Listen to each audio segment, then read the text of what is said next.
Fast ફેશનનો મતલબ એવો થાય કે જે બદલતી જરૂરિયાત કરતા દેખાડાના કારણે આપણે સમાજમાં બધા શોપિંગ કરી રહ્યા, એટલે એક ટ્રેન્ડ આવે, ફોર એક્ઝામ્પલ કુર્તી કે સાડીનું એ બધું આવે અને આપણે ખરીદી લઈએ, પછી થોડા સમય પછી એ ટ્રેન્ડ સાવ ખતમ થઈ 2-3 મહિના કે વર્ષની અંદર, એટલે એ જે વસ્તુ આપણે ખરીદી હતી એ સાવ આપણા રદ્દી થઈ જાય, કાં તો પછી કબાટમાં એક સ્ટોર થઈ જાય અને પાછો બીજો એક ટ્રેન્ડ આવે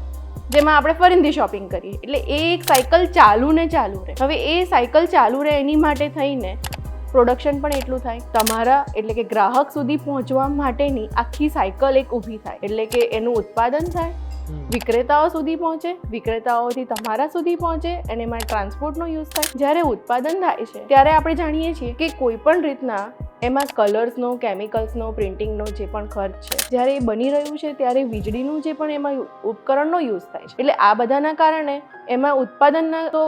ખર્ચ છે જ, પર્યાવરણને નુકસાન છે જ, વિક્રેતાઓ સુધી આવે ત્યારે ટ્રાન્સપોર્ટ અને એમાં પેકેજિંગમાં થઈને આવે, એટલે એનું મટીરિયલ અને ગ્રાહક સુધી એ વ્યવસ્થિત રીતના પહોંચે એની માટે જેટલી પણ કાળજી લેવાય એ બધું જ ક્યાંક ને ક્યાંક પર્યાવરણ માટે હાનિકર્તા. અને આ જે વસ્તુ જે છે એ ખાલી 3-4 મહિના પૂરતું જ હોય, એવું કહી શકાય કે સસ્તામાં મળી જાય, ઓછા સમય માટે મળે, ઓછા સમય માટે ઉપયોગમાં આવે અને જલ્દી નાશ પામે ગ્રાહક માટે, પણ એ હકીકતમાં નાશ પામતું નથી,